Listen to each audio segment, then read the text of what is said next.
It's on, so that everybody is thinking, "What is that guy's up there talking?" and nothing's happening. But in our lives, we find that discipline is difficult. It's just difficult for us because we gravitate away from it. We gravitate away from it. Well, Paul's going to talk to us about a little bit about that today, and this seed that has to grow in us for us in order for all of us to really be who we're supposed to be.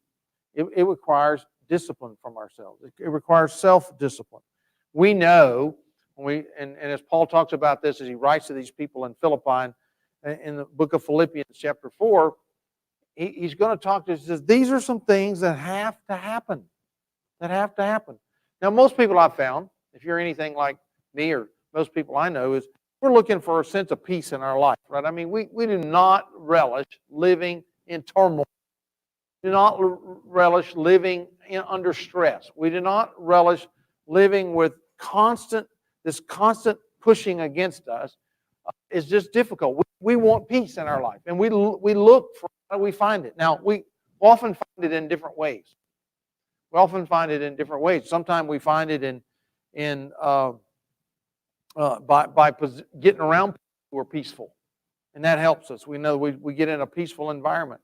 Sometimes we find peace by doing certain activities in our life that bring us peace, that give us kind of a freedom from the pushing and the war that goes on around us. It just gives us that. But we relish it. We want it. We want to have it. We want to put it into our life because it is kind of one of those things that kind of brings a sense of calmness to us, that we're like, wow, life is not as hard and difficult as it seems to be. So we're constantly looking for, how do I find peace? But oftentimes that enters into our life in the sense of we think about it sometime in the future. Because we look for lifelongness in these things that we have in our life. But at the same time, we know if everything stays the same and everything stays peaceful, nothing changes in our life. And we've all learned, we've all lived long enough to know that growth happens and change happens when I do something different, something that pushes me outside the boundary. That pushes me outside the boundary. When Lavon ran a out every week, and Lavon had this favorite saying for these people, especially the ones that weren't moving forward and accomplishing their goals. One of the things that she had to teach them and show them how was you have to get uncomfortable. I mean, you have to get comfortable. Excuse me, she's over there shaking her head. You have to get comfortable because we naturally gravitate to that. We want to be comfortable, instead of uncomfortable. But change only happens in our life when we get uncomfortable, when we get put in a situation that causes us to make an adjustment, whether it's a diet, whether it's working out, whether it's in our job, whether it's having a relationship with other people. We have to get uncomfortable for it to change. So Paul's going to talk to us in the book of Philippians about this thing of discipline is and the journey for peace.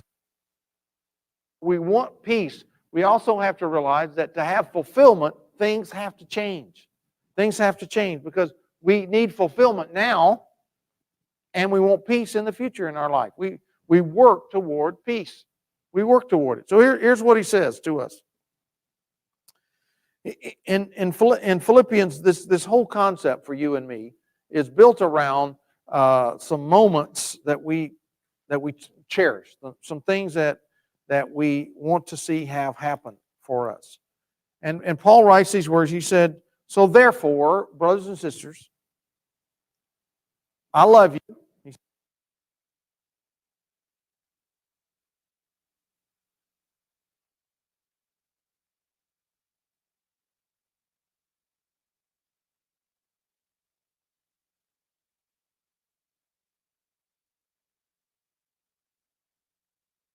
With some people in your life to learn how to be at peace.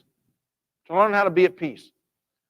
And if you've ever had this happen in your family, you know what I'm talking about. When two family members or two co-workers or even two strangers on the side of the road get at odds with each other and create turmoil, it just upsets everybody. Have you noticed that? Have you noticed that when things, it affects,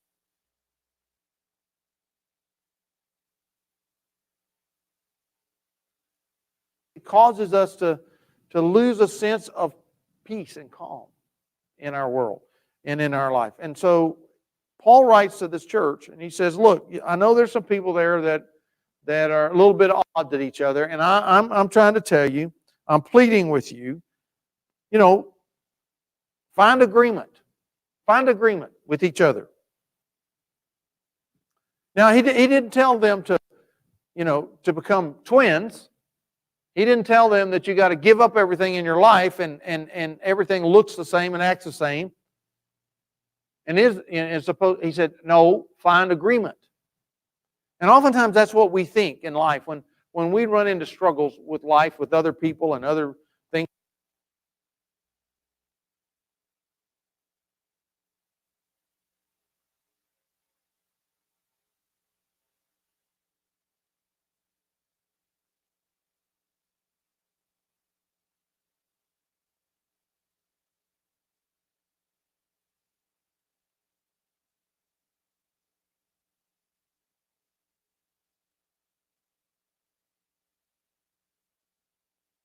is we sing the same word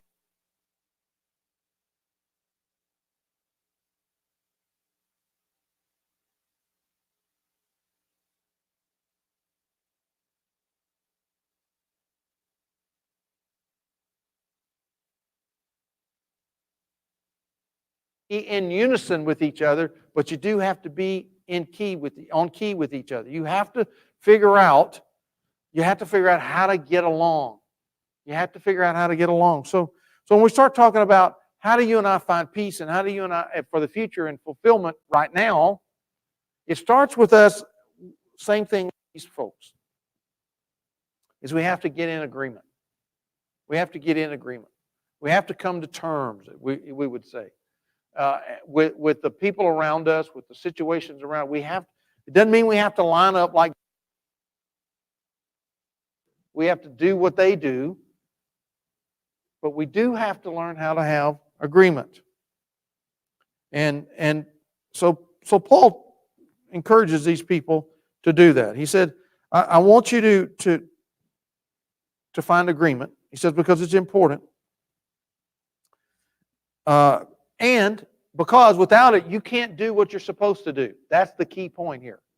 He says you can't, as long as you're disagreeing and not lining up, you're not going to do what you're supposed to do.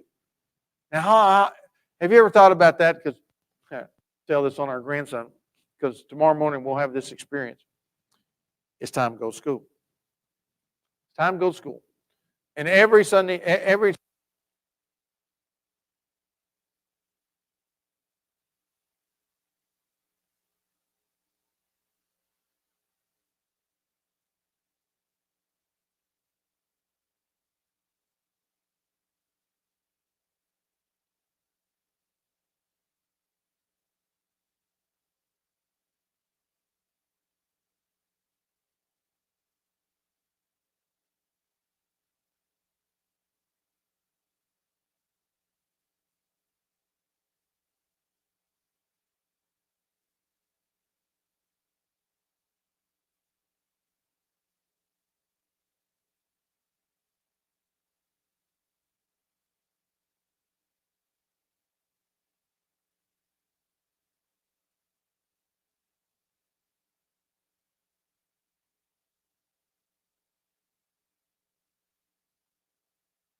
that are